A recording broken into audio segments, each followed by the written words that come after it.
Good afternoon. It is Wednesday, June 21st, 2023. This is a school board workshop, and the time is 12 o'clock p.m. Board members, Jordan is joining us today by Zoom. Board member Patrica hopefully will also be joining us today. The superintendent is unable to be here today. He is in California at a leadership conference, one of 8 districts throughout the nation to be invited there. He is assigned Chief of Staff Michael Ramirez to join us on the dais. There are 3 items on the agenda. First is the elected superintendent presentation, followed by small business enterprise program, and after that is the agenda review for the June 27th regular action meeting. We'll begin with the elected superintendent. Facilitating the topic is Ms. Andrea Messina, Chief Executive Officer for the Florida School Board Association. Ms. Messina, thank you for joining us today, and please proceed. Thank you, Mr. Chair. It is my pleasure to come and talk to you about the transition from appointed to elected superintendent. I will tell you, in my 23 now years of being associated with school districts, this is the first time we've had appointed to elected. We've had many elected to appointed. So we're looking at some changes for the first time. We're having to examine some of those changes to be able to provide you the support that you're going to need during this transition. First, I'd like to give a little context, and I want to show you that there are 13,567 school districts in the country. 37 school districts in Alabama have elected superintendents, and 38 in Florida have elected superintendents. So across the nation, 99.923% of superintendents are all appointed, and 0.077 are elected. And I have a little asterisk next to 38 because that will become 39 when you all have this transition. Looking at the state of Florida, as of 2022, so obviously this will change in 2024, these are your school districts that have the appointed superintendents, which means all of the other ones have elected.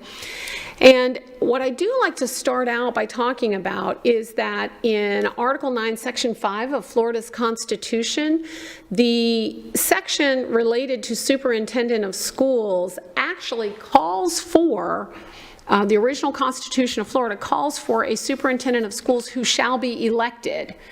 Then it allows for the option if a community, if a school board puts it on by resolution and the voters change. So all school boards in Florida, all school districts originally started out all elected, and then they have voted and changed it.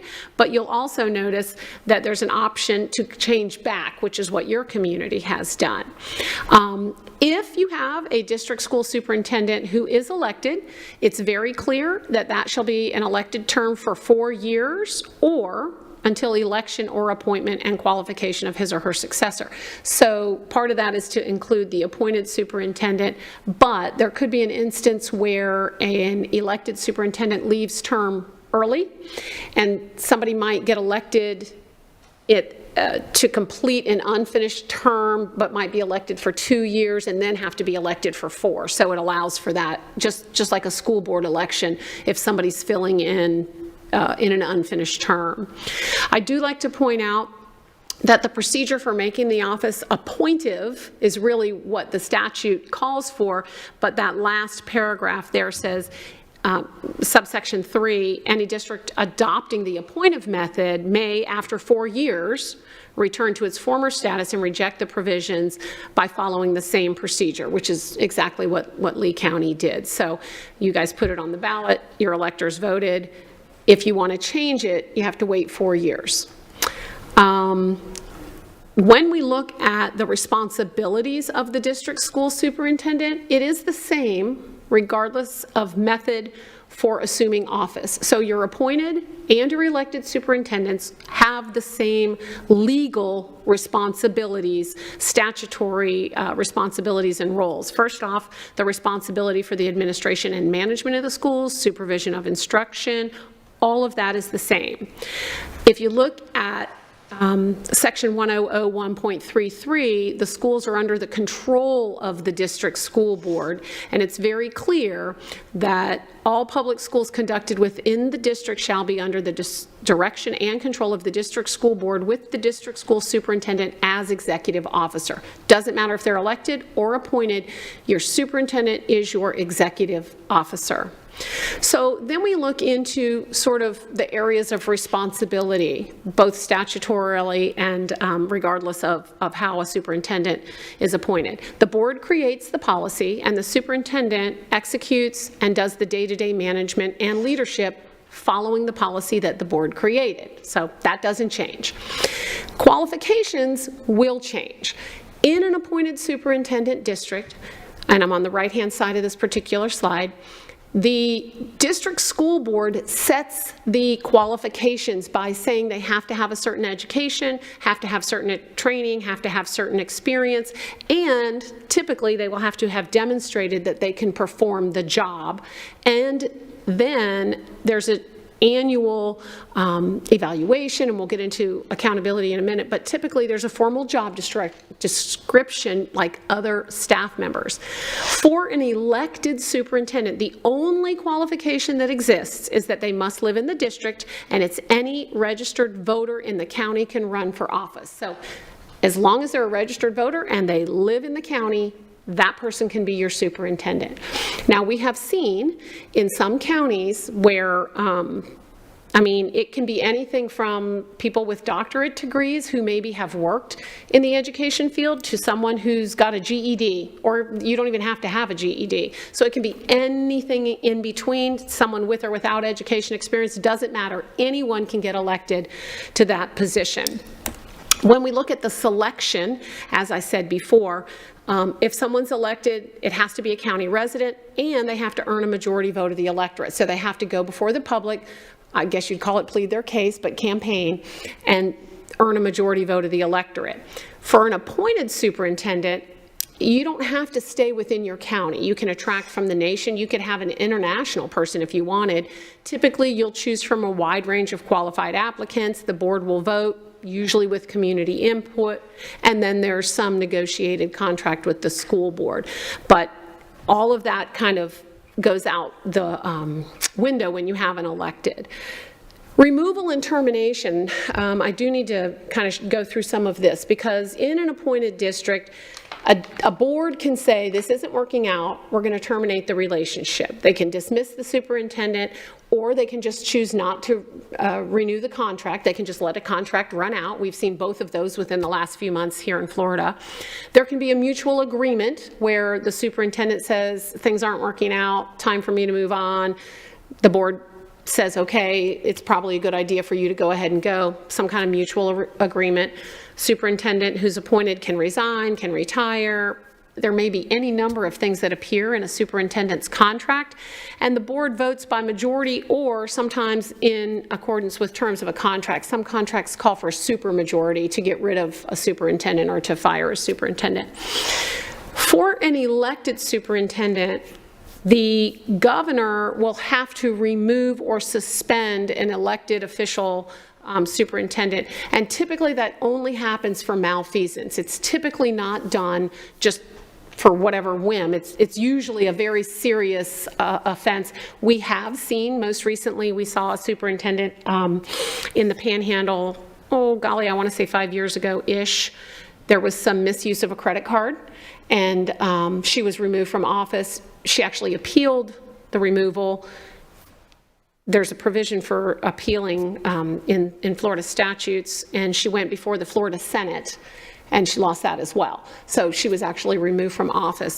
We've seen any number of superintendents over the years removed for very serious legal indiscretions. Or they can be voted out at the next election.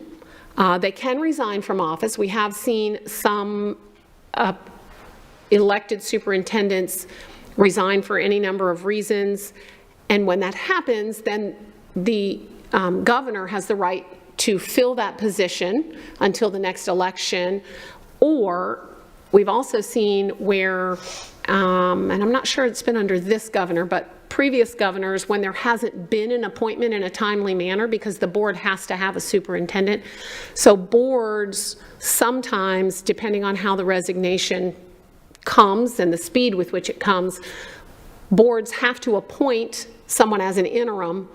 That person serves until the governor then appoints. So someone can resign from office, but they cannot be dismissed by the board for failure to carry out duties or even if they violate board policy. And I want to take a moment to talk about that because that is where we see the most contention in elected superintendent districts, is when an elected superintendent may be seen by the board as not carrying out board policy or even violating board policy. And the board has no way to force a superintendent to comply with policy other than court. And so we've seen lawsuits, board members against a superintendent, superintendent against board,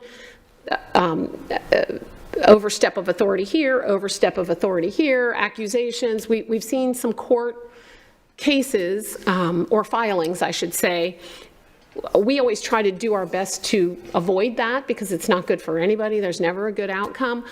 But I do want to give you a realistic picture of what you may be up against, because the board cannot force the superintendent to do certain things. They can suggest it, they can remind of policy, they can say that the superintendent has violated policy, but they have no disciplinary teeth, which speaks to the accountability. An elected superintendent is accountable to the voters every 4 years during an election. Appointed, they're accountable to the school board, typically annually in an evaluation, and the board members are accountable to the voters every 4 years through elections. So that's the main accountability piece, is the board does not have authority to hold the superintendent accountable. And that's where there's the friction and the tension most typically. Appointed superintendents, let's talk a little bit about salary and benefits here. Appointed, you come up with a contract. You sign the superintendent to a contract and you agree to pay them a certain amount of money. You give them typically a base salary. You provide some sort of performance incentives and bonus. You may or may not give them an auto allowance. You may or may not have some deferred income, and there may, who knows what else might be negotiated, relocation, any number of things. In an elected, it's very specifically tied in Florida statute, and I think you have a copy of the Florida statute so that you could see what this language includes. But there's a formula, the same formula that provides the salary for school board members also provides the salary for a superintendent, in fact, every constitutional officer across the state, using a specific methodology. And I've given you the statutory citations here. But in essence, the elected superintendent will have a salary, which is considered the base salary, and that's based on your county population. Sometimes people get confused and think that that means student population, but it's the county population. Then there are 3 additional options. The first one is what they call special qualification salary. That is $2,000, and it is an annual repeating amount of money, and it has to do with the superintendent completing a certification program. Once the superintendent has done that, every year they get this additional $2,000. Then there's what they call the performance salary incentive, and that's between $3,000 and $7,500.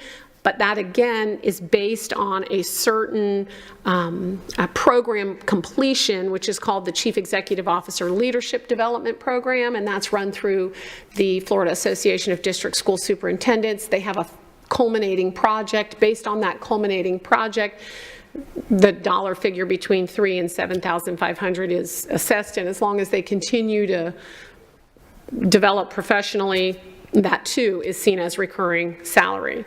And then there's this third button here, this third bullet, which says district school board approved salary, which requires a majority vote. That's the one that can provide additional salary to an elected superintendent. And I really want to talk a little bit about what that looks like in some districts. First off, because it is board approved, it is always sort of a carrot or a stick from a board towards an elected superintendent. We've seen school districts that have had some additional salary. We call this the discretionary salary. And then when one superintendent either retires or doesn't get reelected and a new superintendent comes in, the board does not offer that anymore. We've seen that happen. We've seen some smaller appointed superintendents where there's actually one district that has a policy that says whatever administrative raises are given to the administrators in the district, that raise also applies to the superintendent. So if they're giving a 3.5% raise to administrators, they give a 3.5% raise to the superintendent. And typically it's in policy, and it allows the board to either make that decision annually or unless the board votes to stop it. Right? That way you don't have the discussion every year. It's just kind of an automatic thing. We've also seen there's one district that has a increase in salary that is a line item in their budget. So when they see their budget documents, there's a line item and it has superintendent discretionary salary and it has a dollar figure next to it. We actually have seen, as I was doing the research to come and talk to you, districts that have had this discretionary salary, more of them have moved away from it and stopped offering it than have added it. It does become a political conversation. It is something that sometimes, in fact, I talked to one district that the superintendent, they were having some conversations about it. The community came out and the community said, you know, this was the salary. They knew what it was when they ran for election. You shouldn't be offering them anymore, and the board kind of backed away from it. We've seen that happen. It really depends a lot on the local politics, the local dynamics of the board and the superintendent, but there is that piece that does allow for additional salary.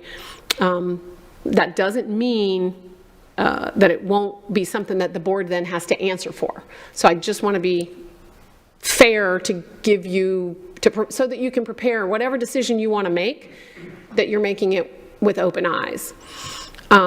Regarding the commitment of an elected versus an appointed superintendent, it is considered a full-time position.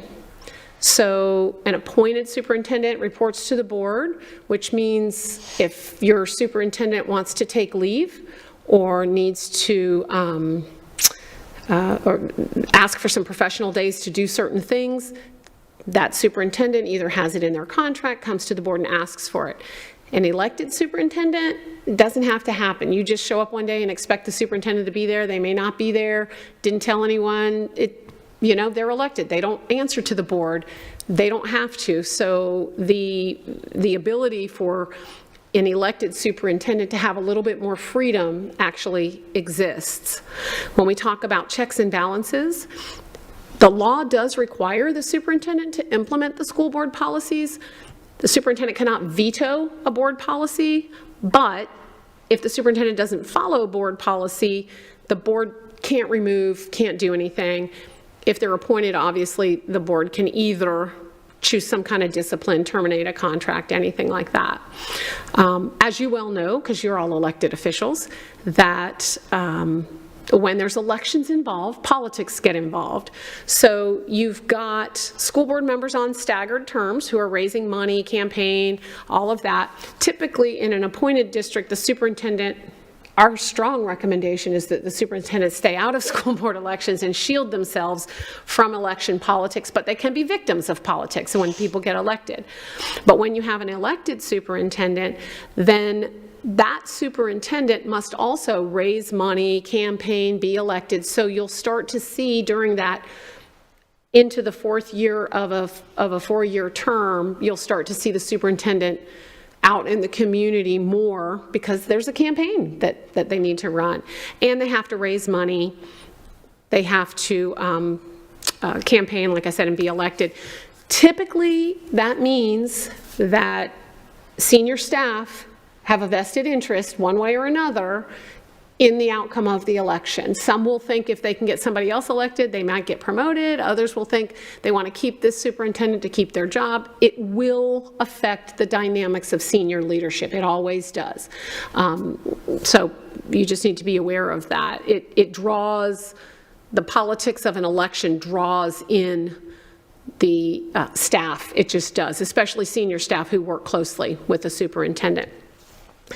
So as you transition, there are a few things that I kind of brainstormed, some of the things that I think you need to think about. First off, you will no longer need a job description because it's all in statute, and anything in the job description typically means that somebody's reporting to someone and they're held accountable for things in this job description. So you may be able to kind of get rid of that.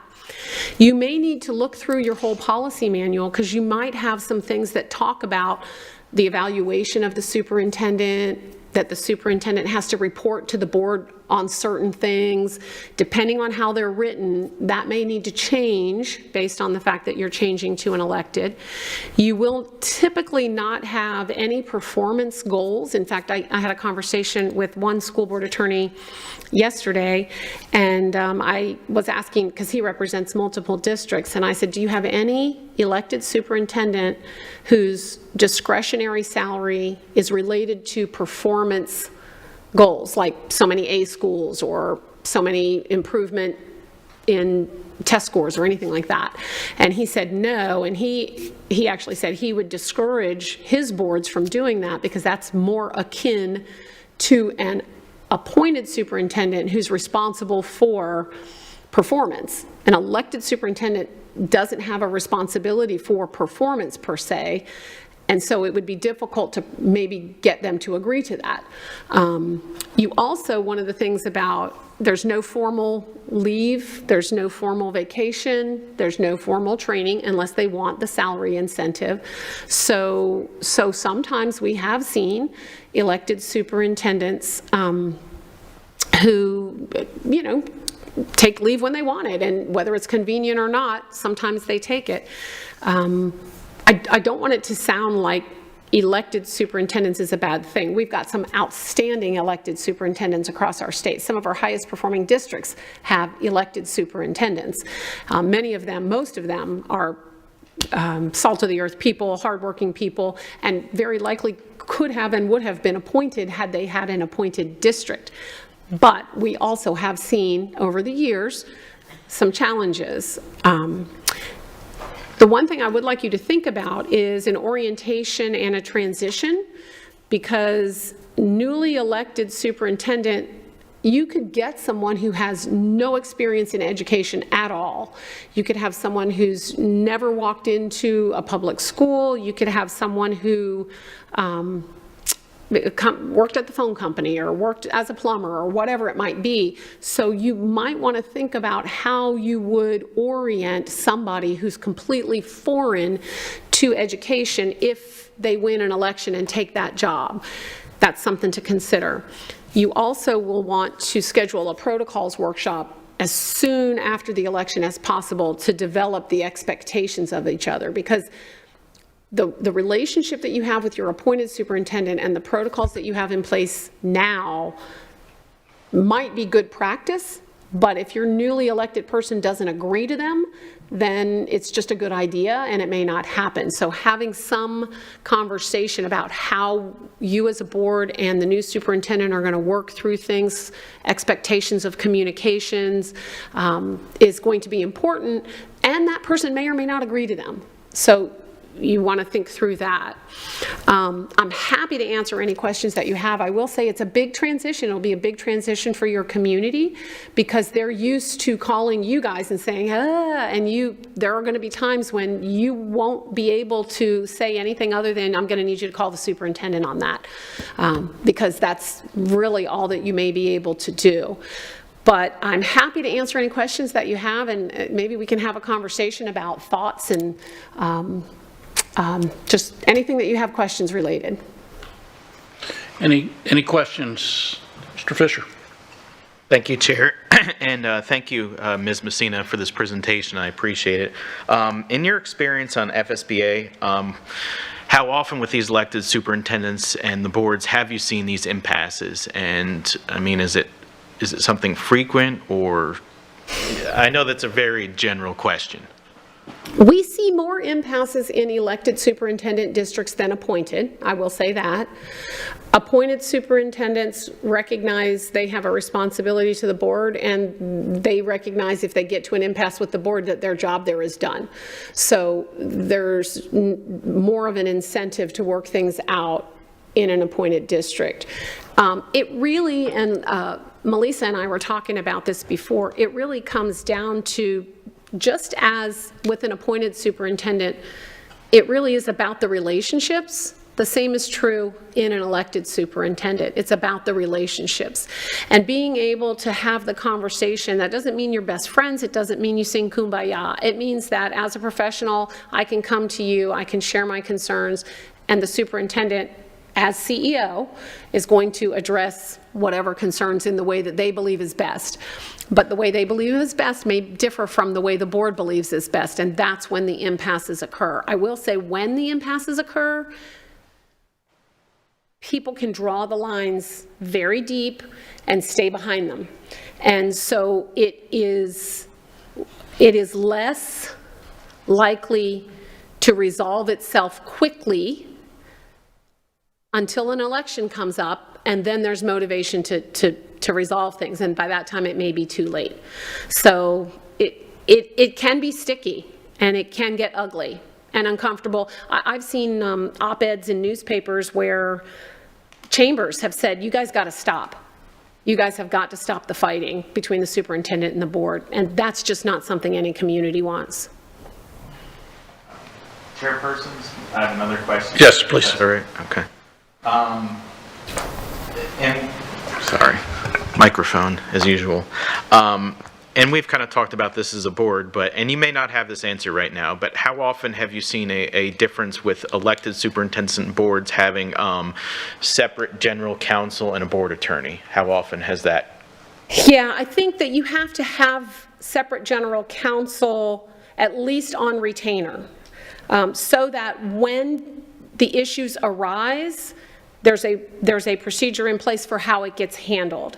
And there are more times that a board and a superintendent may have different legal desires in an elected than in an appointed district.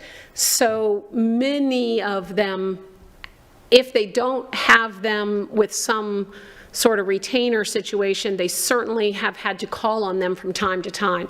And there are times, board chairs call me a lot when there's a situation. And one of my first questions is, have you talked to your school board attorney? Which I know Kathy Dupree Bruno, she and I have even talked on the phone before. Have you talked to your school board attorney? And there are times when you have to, as a board, remind the attorney, they represent the board, superintendent needs to get his or her own counsel. It is not uncommon. It's something we've discussed, and I know as a board we may need to discuss this more in the future. Last one I have at the moment is in regards to the district, the school board approved salary, and I was trying to look through on the statute. Is there any restriction on, I didn't see anything in regards to voting time periods. I mean, it's pretty much any time like any other policy would come before us. What it says, and I'm looking at 1001.47 subsection 1, it just says a district school board by majority vote may approve a salary in excess of the amount specified in this section. Yeah. So at any time it appears that you could do it. If you called me as a board member and asked me that, I would say this is what I think, but you need to check with your counsel, because it looks like it has that. And like I said, I do know in some districts, it is a part of the administrative salary. You know how you get like the administrative salary schedule for the next year and whatever raises?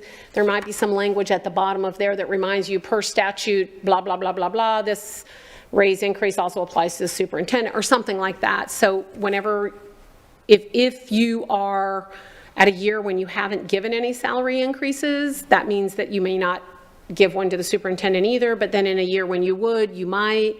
As I said, some boards have done it through approval, a line item in the budget, which means you to vote on it when your budget's being voted on. So it's kind of all over the board when it's convenient for the district. And it may be sometimes maybe it doesn't start that way. Maybe you get an elected superintendent, and 2 years in, you find that you guys are #1 in the state, right, in student achievement. And the board says, wow, Mr. and Ms. Superintendent, you've done some amazing work.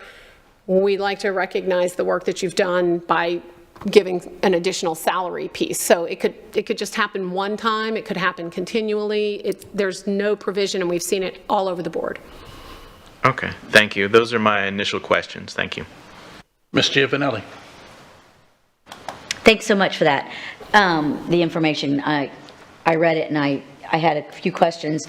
Have you seen, well, first of all, one question is the elected superintendents districts, do they, what is the are most of them master board trained? Like, do they go through that and achieve it? That's what I'm curious. You said most, so I'd have to run the numbers. Many do. Okay. Many do. All right, that's what I was curious, because I think that would be important initially. Is there usually policy in place that kind of outlines some of the things he mentioned to kind of guide it before it happened, before the election? Well, with this, we're kind of setting precedents here, right, really? Yeah. So we have the actual, it's a brand new slate, so I guess we can create anything on policy on any of that, right? We strongly recommend that you put things in policy because, my big saying is if it's not in policy, it's just a good idea. So even things like after any election where school board members change or a new superintendent changes, the board and superintendent will participate in team development. And you don't have to be specific where or who provides it or anything like that, but some sort of team development. You could put a separate policy that might address legal counsel and under what conditions. You could talk in advance, like there would be times when an elected superintendent may need their own legal counsel, but we've also seen, gosh, let me think of what district that was, not because I'm going to name names, but I want to get the specifics correct in my head, where, I know exactly where it was. The elected superintendent just hired her own attorney and used her own attorney for everything, not things that were different from the board and the board attorney, and the legal fees were skyrocketing. So they had to put in a measure that required that her legal fees were clearly brought before the board because the board felt that they were unreasonable legal fees, and they may have been. It's not for me to judge, but they had to put in some policy that required that she couldn't just call an attorney, that she needed to have, there was a piece in place there about how often and under what circumstances she could bring in her outside attorney. So yeah, policy is always a good idea. So did that district put a policy in place with that piece? Do you know? I can check. They should have, hopefully they would have. That's an example of a superintendent that ended up resigning from office, and they ended up having to appoint a new person, and so whether they followed through on that, I can't promise, but I know it became an issue because they didn't have a policy. Okay, well, I was just curious on that piece of the I'll make a policy, note what to would be. check on that.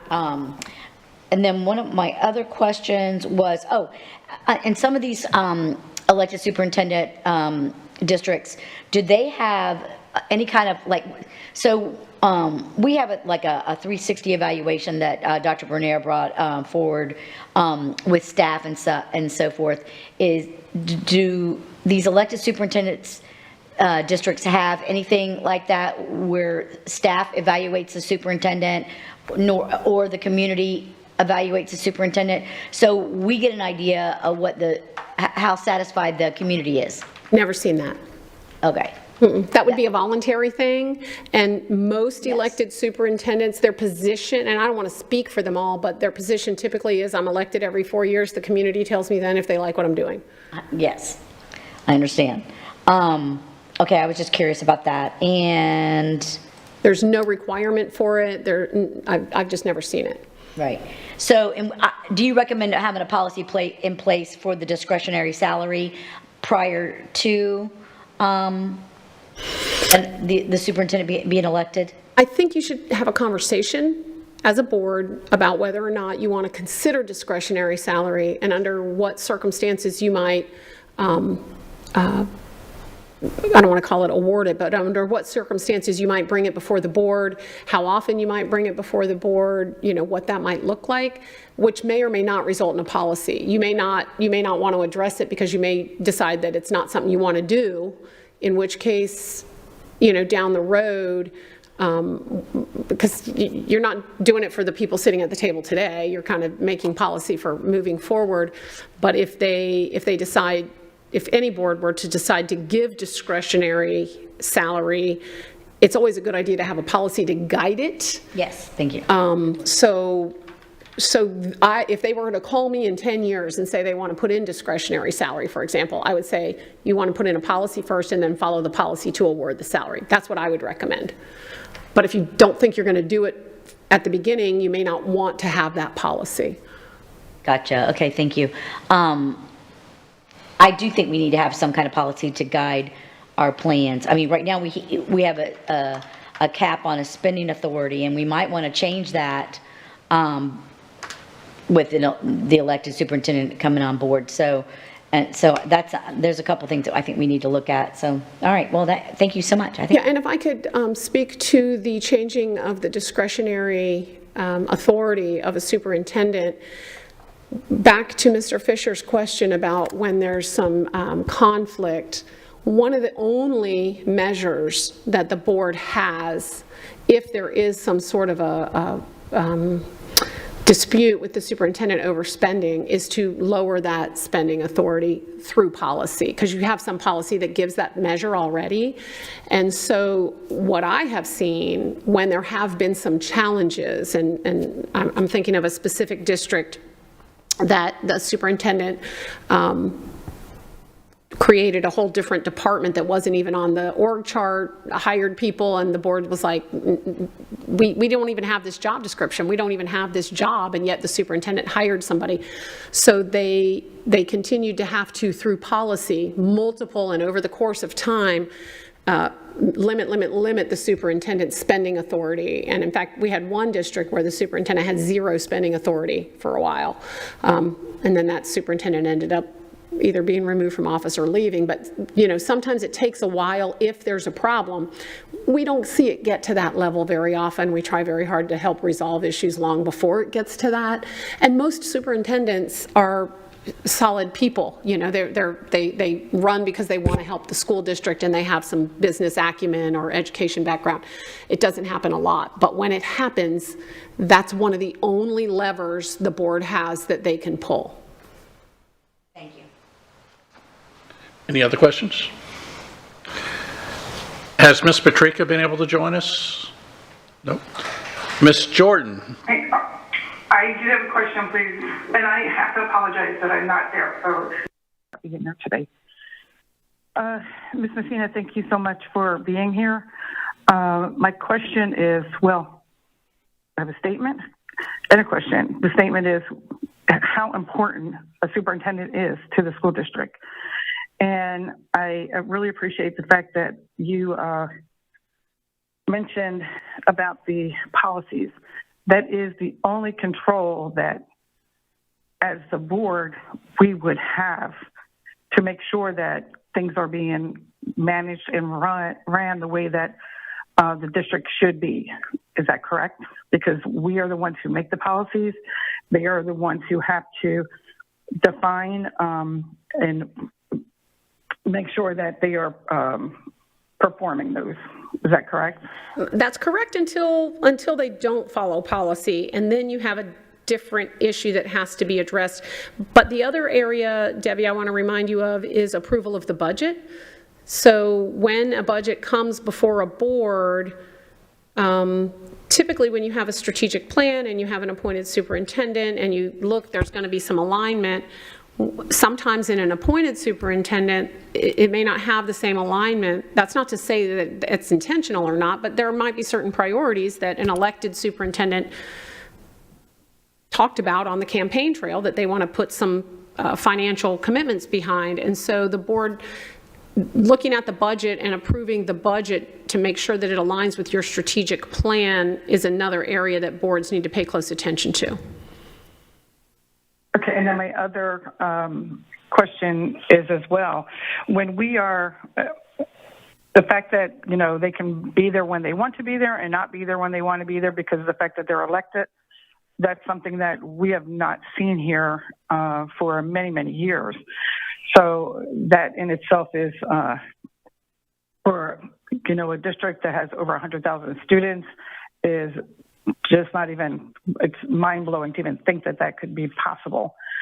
But then again, when they are running for office and we have contractors and we have developers, where does that, is that something that should be put into policy? How do we, as a district, ensure that these are not donors for the next campaign?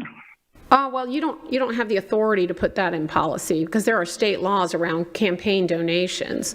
And so there are, anyone that's running for election has to, as you well know, having run for election more than once, you have to itemize all of the people who donate to your campaign, and it's a public document.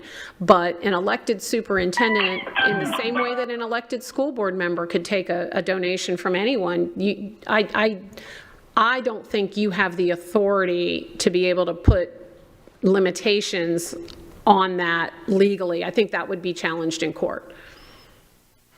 But even if they're doing a conflict of interest, if they're doing work with the district, and how do we keep control over that? Well, there are conflict of interest laws that have to be followed for all elected officials, but just because they're doing work for you doesn't necessarily in and of itself make it a conflict. There's a difference, I try to remind people, between a barstool conversation about conflict and a legal conversation about conflict. They're two different things. And so a legal definition of conflict means I take your money, it's a quid pro quo. You're expecting me to do something for that money. But people supporting a campaign are typically supporting a campaign, and there may not be any expectation of anything just because they're already employed in the district or even want to. There's very specific election laws that have to be followed for all elected officials. And superintendent is no different. Think of county commissioners, think of your local state legislators.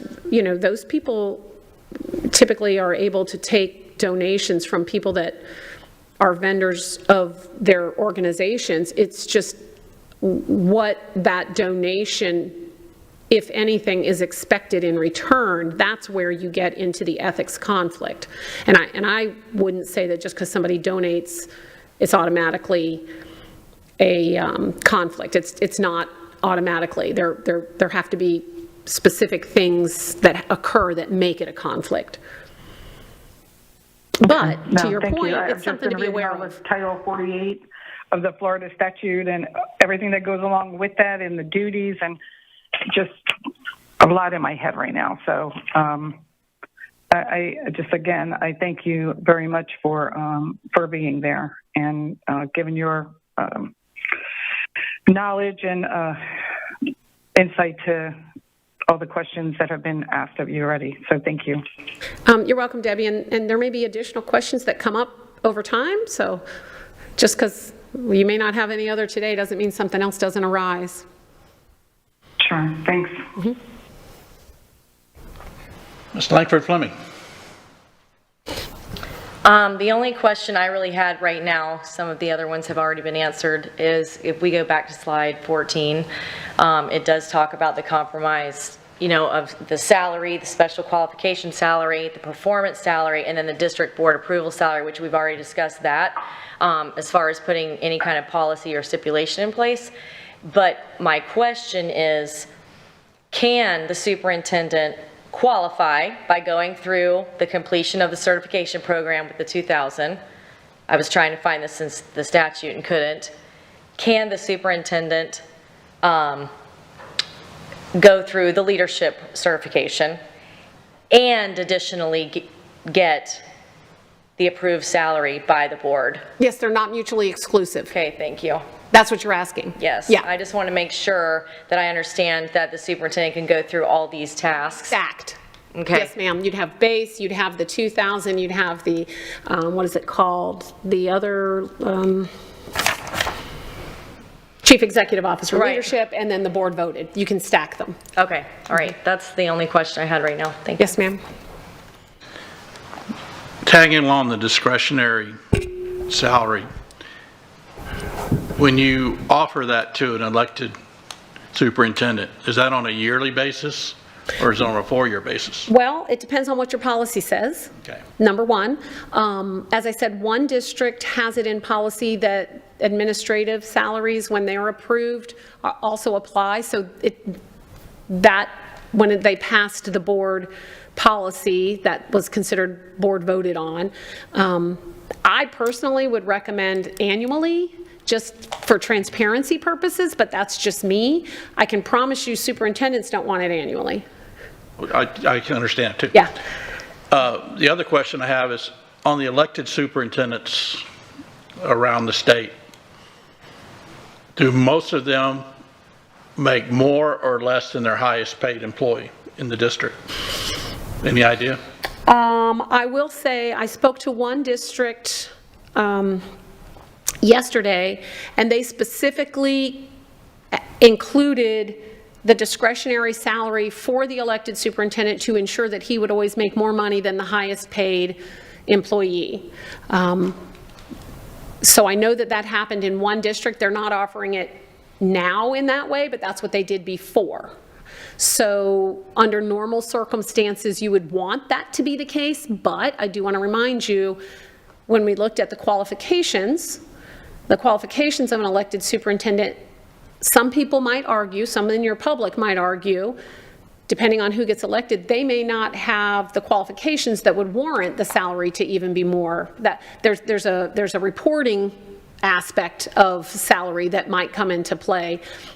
But I dare say your public will also have some opinions about additional salary that they're going to want you to hear.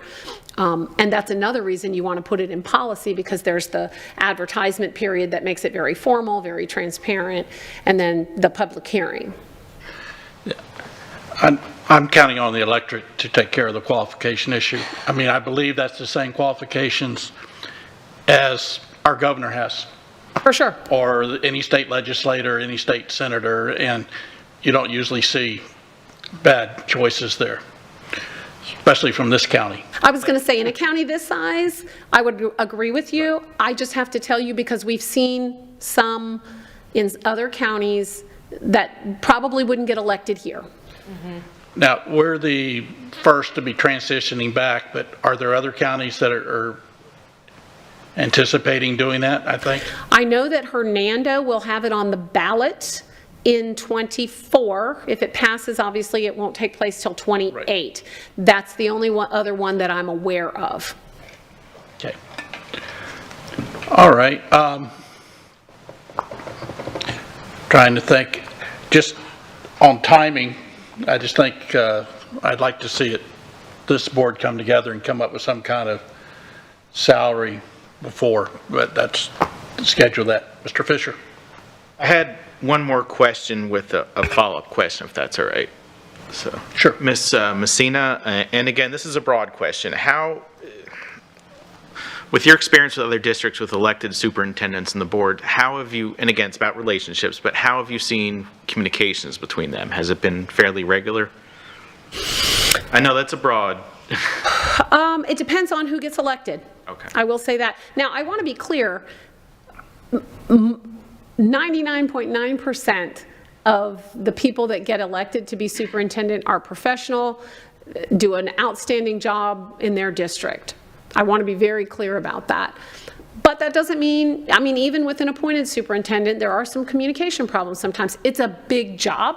It takes their effort and energy, and they sometimes forget to include the board in certain conversations. That's just the way we see it with both elected and appointed superintendents. you're going to want that's one of the big reasons. As soon as there's an election, even before they're sworn in, you know how many of you got elected in early November, and there's 2 or 3 weeks before you get sworn in. That might be the time to go ahead and plan on having some discussions about what are our expectations. You, Mr. or Miss New Superintendent, what is your expectation? What is our expectation? Let's put down some guidelines, and if something doesn't follow that process, how are we going to address it?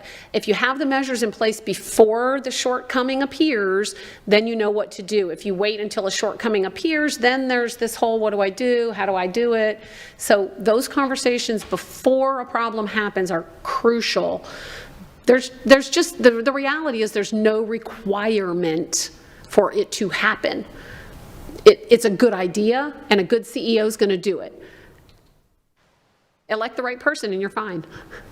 I have a question, my follow-up question, Chair, and Yes. If the board will indulge me on this, I'd like to ask Attorney Dupree Bruno this question, as long as the board is all right, perhaps asking this. It's a little bit of a law school question.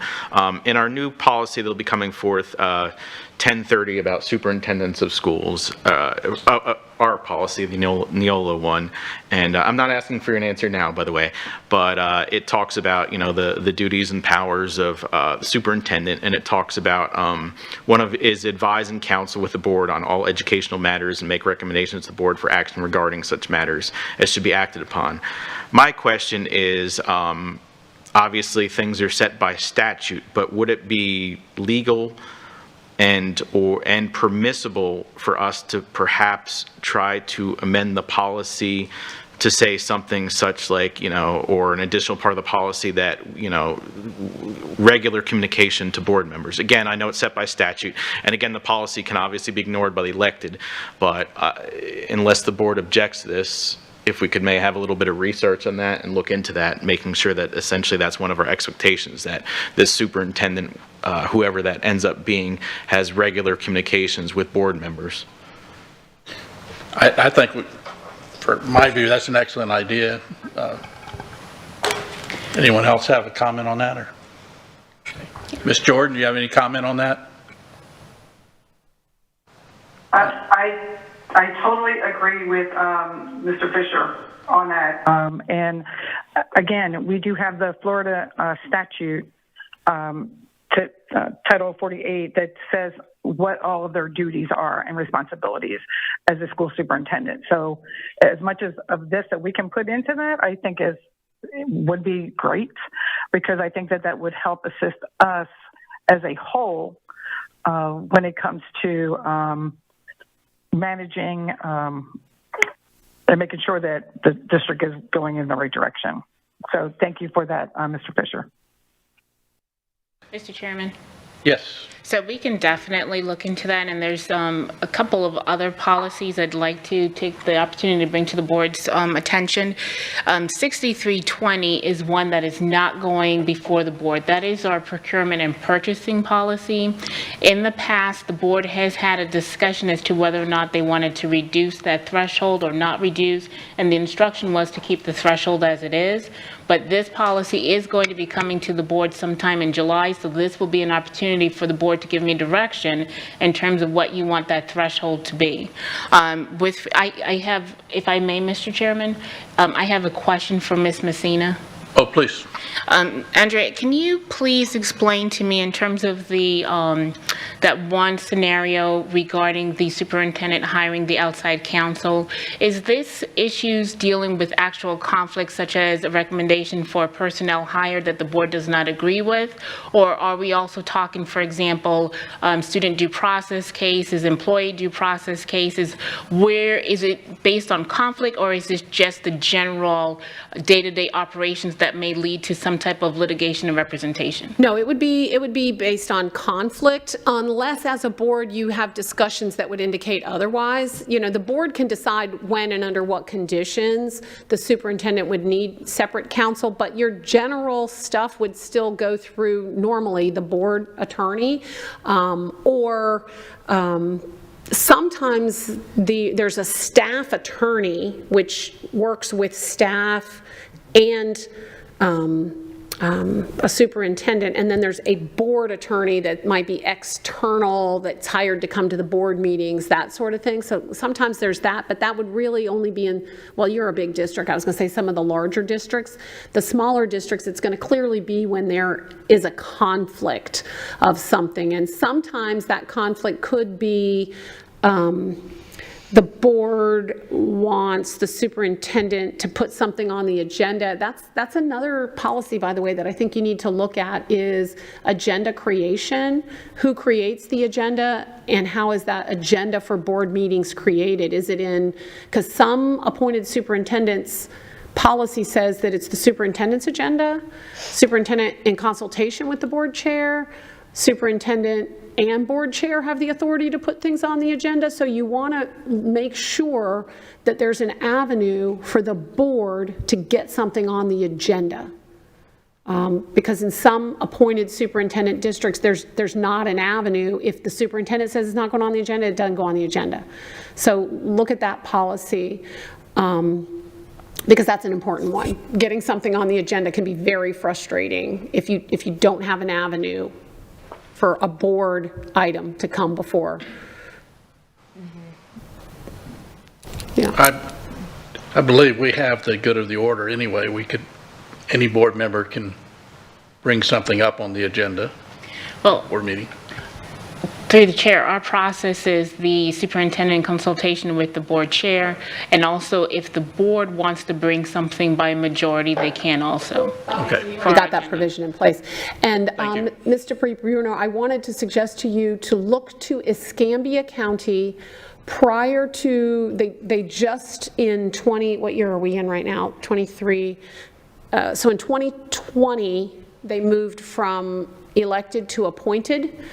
And they did a lot of policy changes for any appointed superintendent, but I think they may have some policies related to board superintendent communication that were in place for their elected superintendent that might be of assistance to you if you look to Escambia. Thank you. Okay. Any other, Mr. Ramirez? Ramirez, sorry. May I ask a question as well? Oh, sure, go ahead. Thank you. Pertaining to what Ms. Dupree-Bruno just said, the 6320 purchasing and the threshold, I think that's a great idea. And then also the threshold that the superintendent has, I believe it's 50,000 without ever bringing it to the board is permissible at this time. Is that something that we want to look at, or was that part of the 6320? And that's for Mr. Bruno, if I may. That is part of the policy because currently you still have your current policy that's the $50,000 threshold. The new one that we'll be bringing forth is 6320, and that will also be, will also include language with regards to the threshold for the superintendent. I'm sorry, you said it was 5320? 6320, it's not part of the policies going forward on Tuesday. It will be coming forward in July. So this is an opportunity for the board to give me direction in terms of how you want that policy revised. Thank you. And I brought that up because I'm not sure how many people know about that $50,000. So thank you for that. And thank you, Chair. Mr. Ramirez. Yeah, I just want to, and again, thank you, Ms. Messina, for being here. Just want to make sure I capture any next steps or any for presentation or to come before this board, make sure we capture that so we can get that scheduled if it be the will of the board to have any additional discussion. Yeah. I believe we're going to have a workshop soon on setting the salary for the elected superintendent, as there's probably will be starting to declare candidacies and things like that. And I don't want it to seem like we're doing it for any one candidate. I'd rather have that set in advance, but that's my opinion. I don't know how the other board members feel about scheduling one shortly. Mrs. Giovanelli? I would agree, actually, and thank you. I think it's important to, we don't know who's going to actually, campaign in that race. So I think being transparent and getting the information out there sooner than later, so people can make up their minds or not make a decision. And I think the more information, that would help them, as well in making their decision. I also want to bring up the fact, and I'm hoping we can maybe have that conversation like near the same time, is I brought up the internal auditor. And that is a position that I think we need to have in place before the elected superintendent is in place as well. I think it's an added asset for us. We've already experienced some of the communication breakdown with RSM, and it's not their fault, but it was information not getting to the board, and they're actually our employee, but I think we need an internal employee to be able to explain things. Like when we get the Florida Auditor's Report, we just received it recently, and I think that having that opportunity to talk about it, getting it broke down and where it's going and what the plan is, the actual action plan, and making some of those corrections, that needs to be discussed, and we actually have never brought it up at the dais in the past. And I think that having someone in-house to work with RSM, because RSM would be more of a consultant, and that's kind of how their role is at this point. We don't have anybody in-house working with us individually, explaining things to us, and also working with the board attorney. And once we lose an employee, we're going to lose one, and I would recommend just having that extra added information that we may not always get, and with an elected superintendent and with and our own employee. I think that would be vital in moving forward at the district once the elected superintendent's in place. So that's going to be my recommendation. Yeah, we definitely will have that discussion, the whole audit report that's coming up, so. So I will Ramirez? work, Mr. Chair, I will work with Superintendent and Mr. Savage to get that scheduled. Thank you. Relatively, in the foreseeable future. Yeah, Sooner that would be a good time to do both of Sooner those. than later. Yeah, Both, right? yes. Thank you. Auditor and Superintendent salary. Thank you. I do just want to mention that we actually have someone doing, we call them our internal auditor. They track all the money that comes in from all the different schools, for all the different bands and everything else. But what the audit found out, just briefly, was that it did not report to the finance department, which is correct, because you don't want audit to do there, but it reported directly to the superintendent. And the state said it should be even further removed, and that's where we'll have the conversation and doing the specific duties. So that's where we'll be at. Seeing, oh, yes. So board members, what I would request is, one, some thought as to what you want to do with the threshold so I can prepare the policy, and two, 6233, which is coming before the board on Tuesday, which is the district budget. I would like for you to review that policy and determine if there's any changes to that policy that you would like for me to incorporate. We can go ahead and approve it for Tuesday, but when we're revising in July, we can include that as something that needs to be revised. And then also, the other one would be the legal, which is 0156 and 6490. As written, that's coming before the board on Tuesday, but we'll need to give some thoughts in terms of any caveats if there's any conflicts. I do believe that our current policy does speak to if there is conflict, that the superintendent can secure counsel if the board attorney cannot provide services. But if we want different language, I would like for you to give me some direction on that and how you would like for me to proceed with that. Should we have our discussions one-on-one and then bring it up at, or do you want to have that discussion now? Now, we can have in our upcoming, as a matter of fact, in our upcoming one-on-one, I have policies listed, so we can have that discussion at that time as well. All right. I don't want to keep Mrs. Medina here any longer than necessary. Yes, Mr. Fisher? Real question, just through the chair to board attorney, could you just get us those numbers, the exact policy numbers after this meeting, please? Yes, I will. Thank you. Mrs. Messina, yes. I do have a few, based on conversation that I heard, some final comments. One has to do with your $50,000 threshold, which honestly, for a district your size, I was surprised to hear 50,000. That's pretty low. It's already kind of a low threshold. But if you are looking at that policy and also the budget policy, I'm going to make a mention about something you might want to think about there. But as you're going through those reviews, you can easily put in place a section in the policy that says, beginning November 2024, such and such a change can occur. So you can make the change now without it necessarily applying now if you want to put some change into place. And one of the things related to budget, specifically your budget policy, you may in your budget policy have sort of a budget process that's lined out.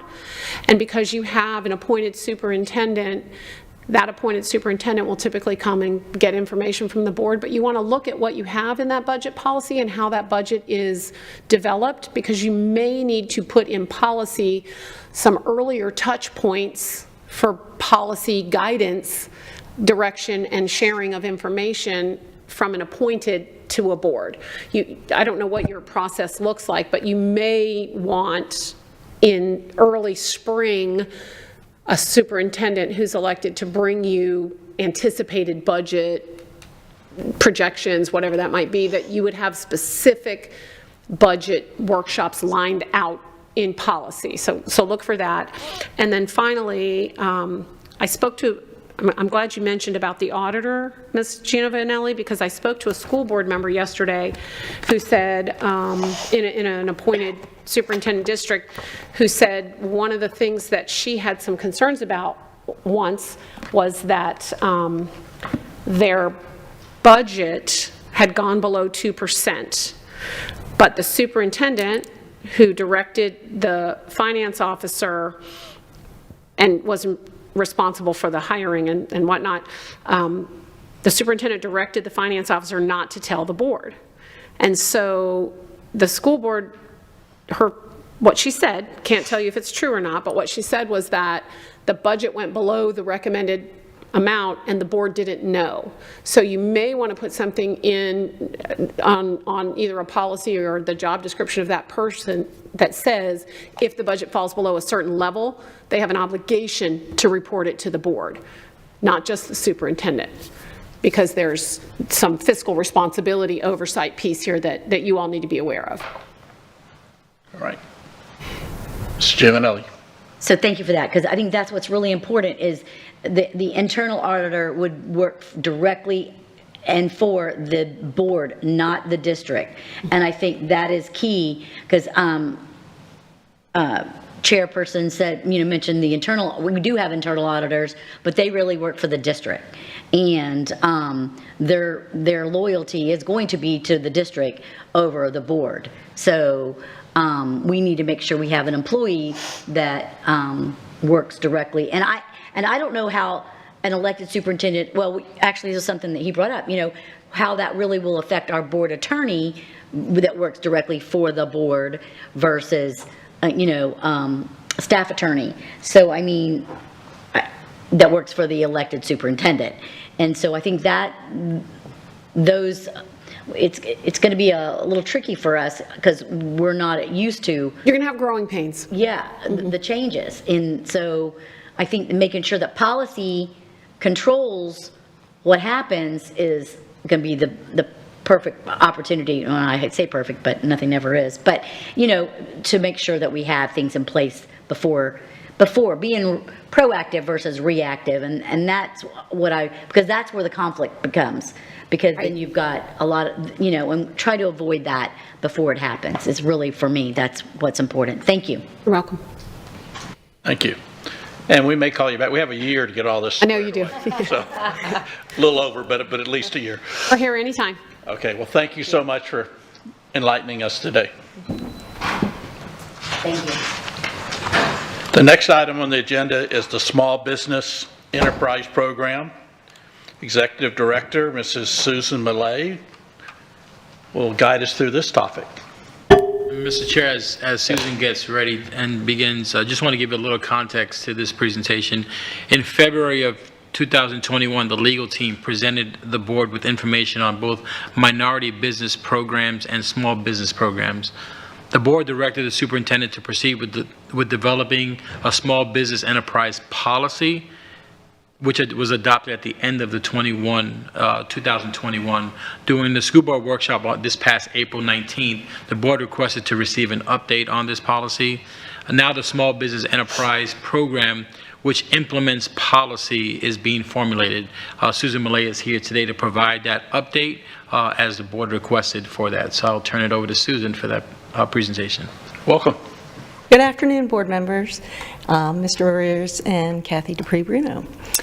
Thank you for the nice introduction. I have been making some presentations to the board over the past couple of years to the community, and am happy to bring to you a current status update, which will include a little bit of history and the direction we're going, and some wanted to get clarification from you if there are any changes or recommendations to proceed with. So our agenda is talking about why we have established the program, what's been done to date, the updates, and how we're continuously keeping the community in the loop on this program. Drivers for the program are to predominantly increase small business participation on district contracts.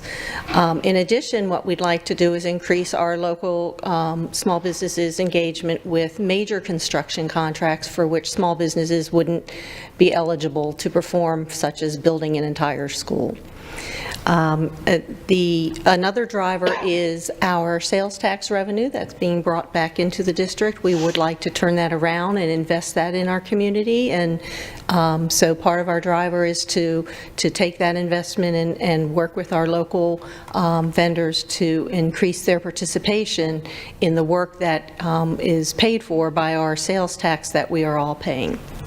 And of course, that will result in fostering economic growth for the families of our students and for the members of our community.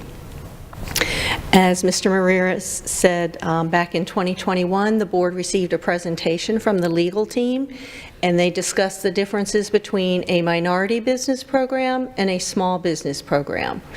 And there are significant constraints and requirements for a minority business program, and a significant investment required. I think the number was thrown up about $600,000 is what other school districts had been paying to conduct a minority business study. And so the board at that time advised the superintendent to proceed with a small business program.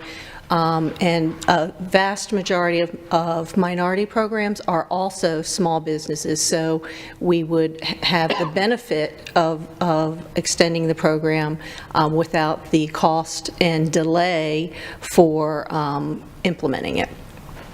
In 2022, and in December of 21, the board established a policy and adopted the policy in December of 21. In 2022, we focused on defining small. What does small mean in our small business program?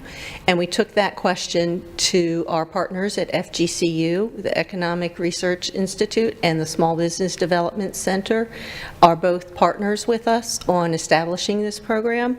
We also took this out to the community through the Equity and Diversity Advisory Committee, Construction Advisory Committee, and Finance Advisory Committee. They've all received multiple presentations throughout the life cycle of the development of the program. And where we are today is we have established small business, the standards for defining what is small, and so we'll be reviewing that today and recommending to proceed with implementing the program with those standards. So the major updates that we have, we've talked a little bit about the history, and so now the go forward is an update on our partnership with FGCU and how we're defining those thresholds that we referenced, how FGCU will administer the registration and certification process for our vendors. In addition, we've continued to reach out to the community and share with them where we are, and we'll, of course, always continue to do that. So the two departments at FGCU that we're working with are the Economic Research Institute, who has conducted studies for us and provided data on the metrics related to our Lee County vendors and vendors in the 5-county area as well. The Small Business Development Center is a great resource for small businesses. It's established. They work on helping firms get loans, helping them establishing business plans, walking them through how to respond to a government bid. So it's a great collaboration. The Small Business Development Center is established exclusively to help small businesses and help them grow their businesses, and here we are going to partner with them because we have the same goals in mind. So there are 3 areas for defining small businesses that we came up with, and that is the number of employees, the revenue threshold, and how long the firms have been in business. So the first recommendation that we have as a result of the FGCU research is that if we were to establish a threshold of 20 employees as the size factor for measuring small, then we would hit approximately 93% of the businesses in Lee County that are under 20 employees. So that's a number that we're comfortable recommending for the employee threshold is 20. For revenue thresholds, this is how much companies bring in annually. We initially conducted research and took to the community a recommendation to establish the threshold at $2 million. Feedback from all of our advisory committees was pretty unanimous that they thought that was too low. That, we're a $2 billion business, and a firm that for an entire year does $2 million in businesses might not be offering the services or the volume of support that would be needed by such a large entity. So with the feedback from our advisory committees, we went back to FGCU, and just within the past couple of weeks, they've shared with us the results of that. And based on that information, we asked them to look at increasing the threshold from 2 million to either 10 or 20 million, and how many firms would that capture if we went from 2 million, 10 million, and 20 million. So this chart displays those results. So for firms with fewer than 20 employees, by the trade that's listed on the left-hand side, the firms that have revenue of less than 2 million annually are about 75%. It jumps up to just about 89% for the 10 million threshold and barely moves at the 20 million mark. So based on that, an increase with the community feedback, the data that's driving our decisions, and the mere very slight change between 10 and 20 million, it is the recommendation that we are bringing forward is that the cap for measuring small businesses revenue would be $10 million. So that's the second, again, we went from 2 million to 10 million, so that's our current recommendation. The final item is we're recommending that businesses be in business for at least 2 years. So the requirements to define the term small for the small business program at the district would be a firm that meets the following 3 criteria. They've been in business at least 2 years, they have 20 or fewer employees, and their annual revenue for the most recent 3 years does not exceed $10 million. Any questions on that before I proceed to the certification process? Ms. Giovanelli?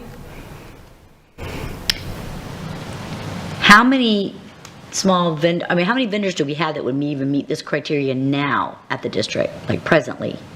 Do we know? So one of the things that we are not currently doing is capturing a firm's status, whether they're minority or small or not. So we need to begin collecting that information to know. Thank you. Any other questions? All right. Yes, ma'am. But we have changed this from before, right? It was not 2 years. It was much longer. that they had to be into play, but we brought it down to 2 years to make it more available to other smaller companies. Isn't that correct, or am I mistaken? We're establishing the criteria right now, so this is the first proposal, which is 2 years, 20 employees, and 10 million. So we did not have a duration of years previously. We did not. Okay, thank you. I had one question. The 10 million is annual revenue for the most recent 3 years maximum. Does that mean any one of those 3 years if they went over 10 million? Or is that like 3 years together divided by 3? That's a great question. We hadn't gotten to that granularity of Okay. it. Typically, it is, if you hit the 10 million, you've grown out of the program.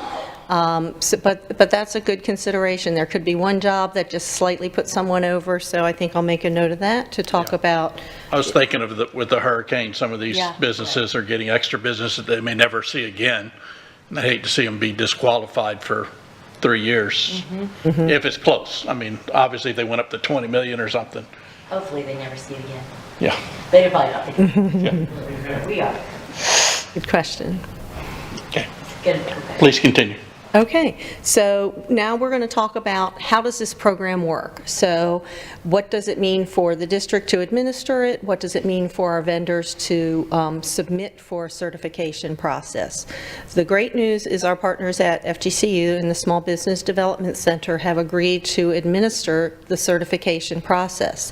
They are currently doing this for firms where they assist with looking at their books, their taxes, their business plan, and helping with all of those things. So they are already having measures. For example, one of the things they do when they look at the size of the company, a company will come in, sit down, they'll share their tax information with them. You know, this is how much we earned last year, here's our IRS reports, but FGCU doesn't necessarily retain that information. They go over through it, and they're an independent party, independently assessing that information and capturing those results. So part of our registration process for vendors would more closely align with the registration process with FGCU. So we're looking at our vendor registration form, their vendor registration form, the new program, and we're both making tweaks so that they're closely aligned. They're already closely aligned, but of course, since this is a new program, the requirements are all new. And then we are recommending that every 3 years, a firm, once they obtain certification, 3 years later, they would come back to be recertified or hopefully grow out of the program and not be eligible for recertification because we assisted them with their growth. Next is, how do we identify the work to be performed and what will be available for small businesses to bid on, and how will we kind of compartmentalize some work exclusively for small businesses? So our recommendation is to identify the work performed by different trades that are predominantly performed by small businesses. Examples of those might be pressure washing and landscaping and cleaning grease traps in the kitchen. All three very important needs for us. There tend to be smaller businesses focused on that area, and so what we'd like to do is make opportunities for exclusive participation from the small business community. The solicitation, we've been working with our legal team, who's helped craft the solicitation language that would reflect small business participation being required for the program. And we would, with the first time we release a couple of small business bids, we'll make sure we have some extended time and lots of interaction with the community as to how to go for the process and to be certified before the bid opens, right? So when we open up that bid, you need to have your certification in there, so we need to make sure that we educate the community and assist them in getting certified, or it won't be beneficial for us because we won't have many competitors. And then what FGCU will do, we'll work closely with them, and we'll let them know when we're posting small business bids, and then they would notify us of the list of small business vendors on a regular basis, and particularly for as we open bids that are small business unique. Next steps to get the program launched would be, of course, to continue our community engagement. We'll go back out to our committees and share with them the changes that we've made based on their input. Continuing working with FGCU and standing up the vendor registration process for the small business certification. We are already working closely in-house operations and business services on what types of programs we think would be best to put out exclusively for small business bidding.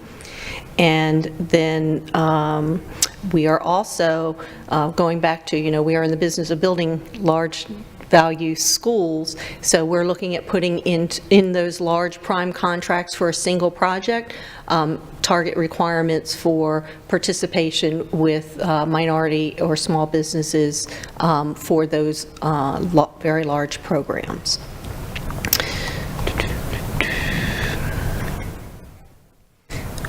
And in addition to that, one of the things that we want to begin doing is obtaining data on all of our firms. So this would be an outreach to everyone who's registered doing business with the district, asking them to identify any statuses their firm may hold, whether it's veterans-owned or woman-owned or minority-owned, and to make sure that we collect that information and put it in our system.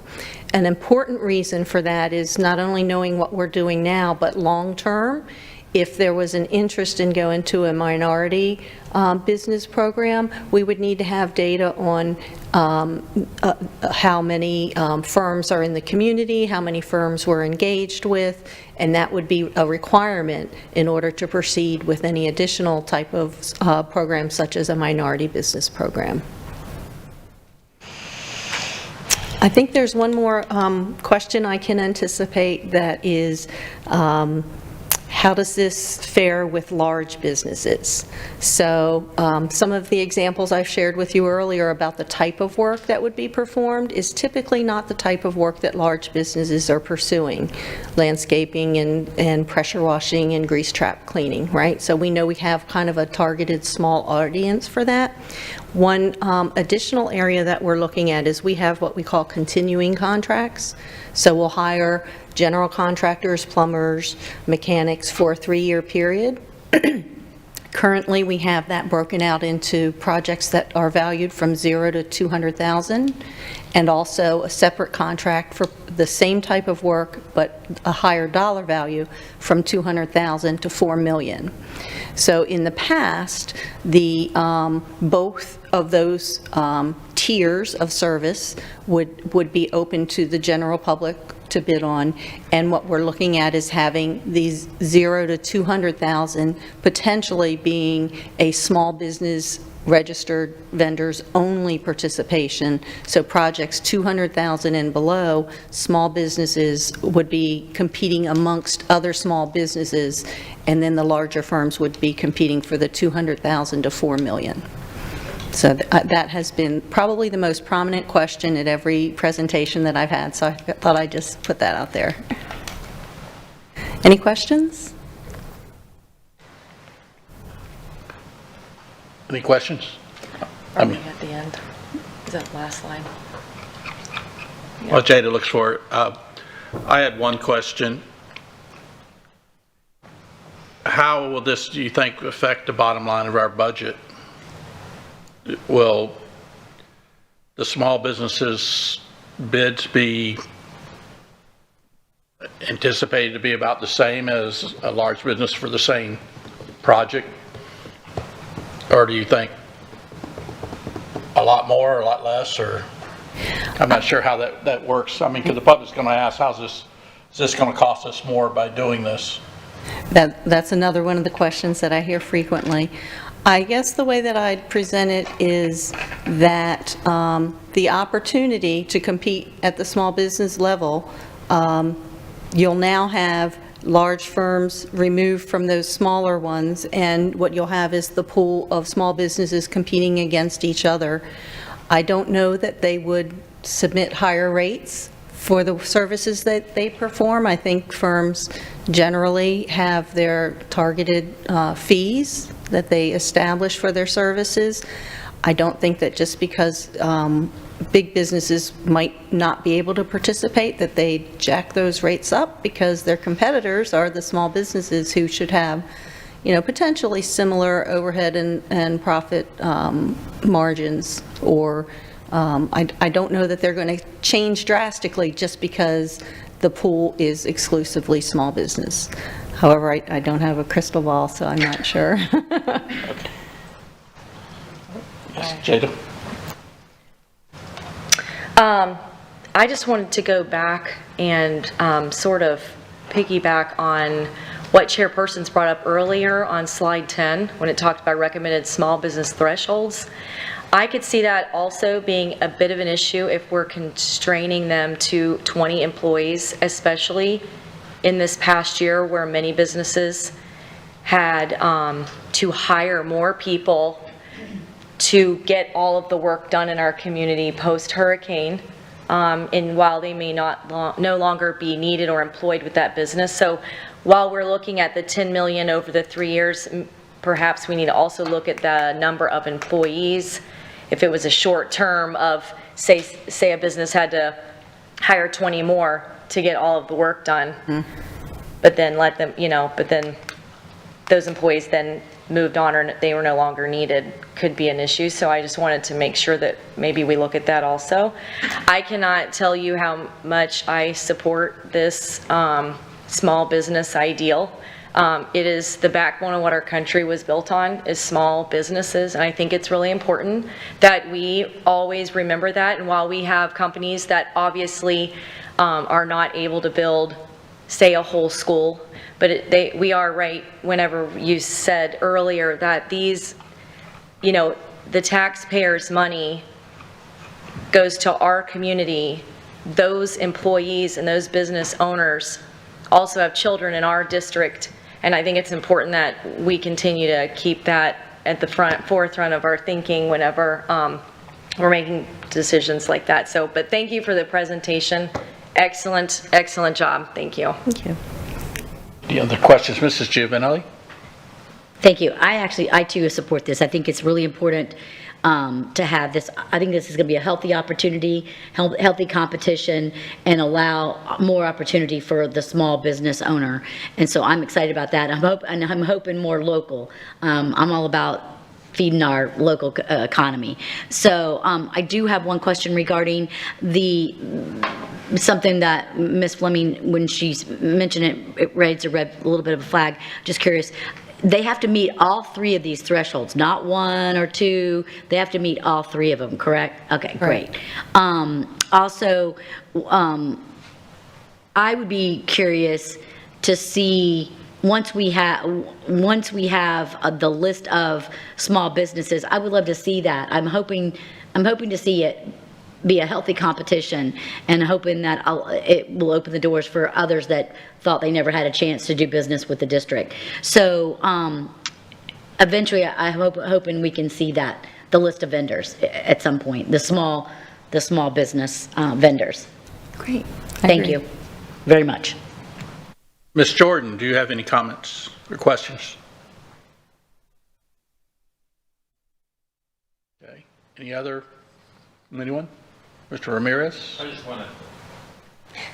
just want to take the opportunity to thank Susan Millay and team for all the work. This has been a number of years in the makings, and just really appreciate the time dedicated to getting this off the ground, and we are excited. Great, thank you. And definitely the figure you showed us where it's like 88% or whatever would qualify of all the businesses in this small business. I mean, it's great. We need to do something for them. Thank you again. All right, thank you. Mr. Ramirez, it looks like you're up So, for our agenda review. thank you, Mr. Chair. And just want to name at my initial induction into this chair.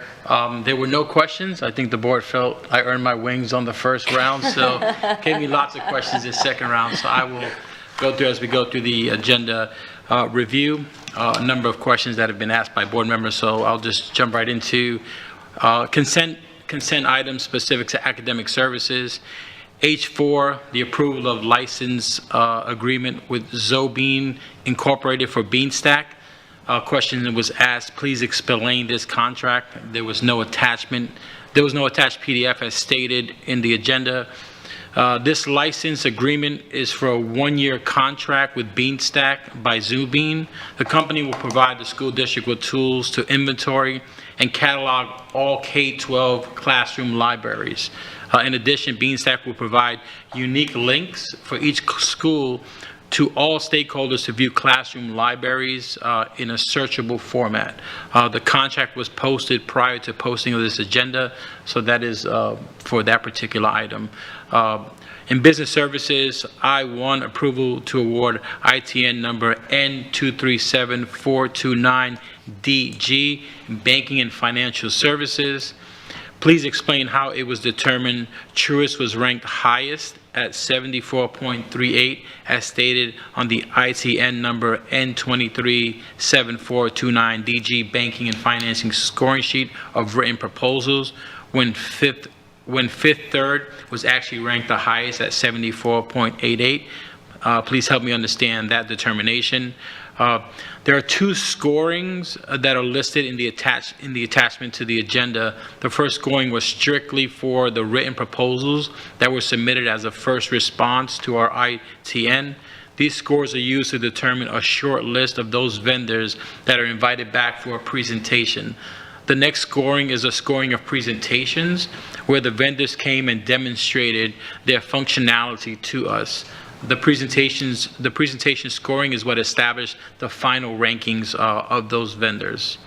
I3, approval to award ITN number N237437JA, food and food-related delivery services. Can you provide the annual cost for food and food-related delivery services for the last 5 years, starting with 2019, 20, 21, 22, and 23? Please name each vendor for those years. Food delivery services came into necessity for us in fiscal year 22 because of the impact of COVID and supply chain disruptions. Our major food supplier made us aware that they could no longer deliver food to all sites as they had previously done. We have used OC Trucking for these services since we began delivering our own food. We were first invoiced in January of 2022, and the total payments to OC Trucking for the fiscal year 22 was $950,097. Total payments for fiscal year 23 to date are $2,215,511 is what has been sent to date. In human resources, approval, J3, approval to adopt and revise job descriptions for academic services division. The job title, coordinator adult education. There was a question around the minimum qualifications. The job description was revised and replaced prior to the posting of the agenda. And the certification for that is a valid Florida teaching certificate is the certification. Consent and operations, L1, approval of School District of Lee County's 5-year educational plant survey for the Department of Education. Please explain this process, reasoning, and why no impact to the district. Can you provide a copy of the last 5-year plant survey performed? The 5-year educational plant survey is required per Florida statute to be conducted, board approved, and approved by the Department of Education, the Florida Department of Education. The purpose of the survey is to show how the district intends to use state allocated funds for capital improvements and maintenance over the next 5 years. Anything the district plans to do with locally generated funds, including millage, half-cent penny sales tax, impact fees do not need to be generated or reported on the plant survey. A copy of the last plant survey will be included in this week's board update for the board to see. L2, the approval of ranking RFQ number CQ23-0097AN, construction management services for Cypress Lake Schools HVAC renovations. Are these HVAC renovations at both Cypress Lake Middle and High Schools, since the agenda item states plural? Please advise.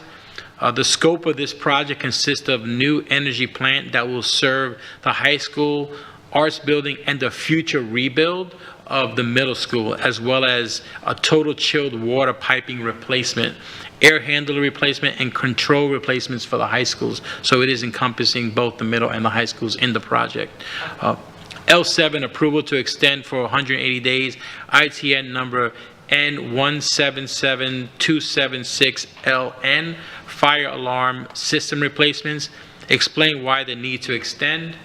This contract expires June 26th, so it expires this month, June 26th of this month. This extension will prevent a gap in service while we process a new solicitation. All terms and conditions, including pricing, will remain the same during the extension period. L8, the approval to increase expenditure and piggyback number RFP OD-323-20, the City of O'Donnell, Texas Demographic Services. Please explain the reason to increase for 16 days and what are the additional services. Also, what are the options to this piggyback number RFP OD-232-20 and the need to increase to $70,000? Is this a current contracted vendor? Since we're talking two different vendors, are these two different contracts? Please advise. The piggyback contract for the City of O'Donnell, Texas is a contract with Davis Demographics for annual student enrollment projections, miscellaneous GIS services, and a maturation study. The district originally piggybacked this contract in 2021 with the intent of utilizing all services on the contract. The contract was renewed again for piggyback in 2022, adding needed updates to the annual enrollment projections and another year's worth of miscellaneous GIS services. Additional services were needed due to the use of geocoding and mapping of student data and addresses, all related to our proximity and the work that we have done. The newest renewal of this piggyback is for the period of July 2023 through July of 2024, and to provide us with another annual update to the student enrollment projections and provide miscellaneous GIS services. L9, the approval to increase expenditures of ITN number N197367ES, Proximity Student Enrollment District Plan. What are the additional services needed? Were they not in the original contract? Please explain. Additional services included the adjustments needed to be made to the individual proximity zones based on changes in demographics and the opening of additional schools since the plan was finalized. Additionally, demographic analyzes some of the proximity zones with respect to socioeconomic attributes needed to be performed to ensure that implementation of the plan would not create adverse segregation and isolation in elementary schools once we switched over to the new zones. These services were included in the original contract, but funds were not requested for board approval. L10, approval of ranking RFQ number CQ23-0098DO, building official services for Cypress Lake Schools HVAC renovations. Only 2 of the 12 notified submitted bids. Looking at this RFQ and others, it appears we are reaching out to a sizable group of vendors, but getting few submissions. Is this typical? This RFQ was for building official services. The district currently typically receives responses from 3 vendors for this type of service, and only 2 submitted for this specific RFQ. We can only speculate that given the current volume of work in the community, the third vendor chose not to engage in this opportunity. And L12, the approval of ranking RFQ number CQ23-0101LA, Building Official Services for Fort Myers High School re-roof. When is the plan to commence the re-roof and time frame? Will this expense fall under the capital budget or sales tax? A project schedule is undetermined at this time due to the need of a roofing consultant to complete the design and the high number of roofing projects already planned and or underway by roofing contractors.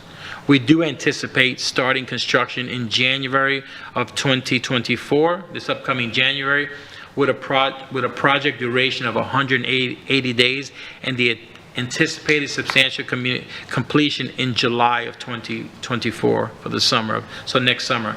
This is a future project, and we have not yet, as it relates to the funding source, have not yet assigned the funding source for that. It will be from the capital budget, but not yet determined what funding source, either sales tax or property tax. Mr. Chair, at this time, as you can see, I've earned my wings. That concludes all of the questions for the review of the agenda. I stand ready to answer any questions that may still exist. All right, do we have any other questions or clarifications needed? We'll start with Ms. Jordan, if she's there, if she has any. Hearing none. Anyone else have any? I'm sorry, Mr. Chairman, I should have mentioned that Ms. Jordan is no longer on the line. My apologies for that. No problem. Any others from anyone? Yes, Mr. Giovanelli. Usually when on the agenda, it'll say it's coming from the capital budget or, I mean, from the sales tax or, I don't notice that happening. I thought that was one of my questions too, but maybe it's not, I don't know. Maybe I had it in my notes. So are we going to be like, when things are coming out of especially the sales tax, I think the public likes to see how we're spending their money. I mean, not that it's all sales tax money actually, but tax dollars, but I think specifically the sales tax is important. So I will, through the chair, I will take that back to ensure that as we move forward with agenda items that, and speak with the superintendent around those final approvals coming forward, that the funding source is provided, particularly looking for those items specific to sales tax, so to be transparent in where the source of the funding is coming from. Perfect. Thank you so much. And thank you. Any other questions? Seeing none, we'll go to the good of the order. We'll start with Ms. Langford Fleming. I really have nothing. Just thank you for a great workshop. We had two great, ideas that we listened to today, and I appreciate all the hard work that goes into putting those together for the public to view. And that is all. Mrs. Giovanelli. Thank you. I only have one thing, and this morning we had an expulsion hearing, and I sat and thought about a few things, and we really worry about safety of our students, and I don't know, I know it could be expensive, and I don't know how this would work, but I was thinking, how do we eliminate weapons in schools? And I know we're going to have I think the Evolve system or whatever, and I understand that, but I know some schools have gone to clear backpacks, and I started thinking more about that. I know it could be expensive if we require it, but I think it would eliminate a lot of things, because we have a lot of weapons in schools these days, and even fake weapons sometimes has been in the classroom and so forth.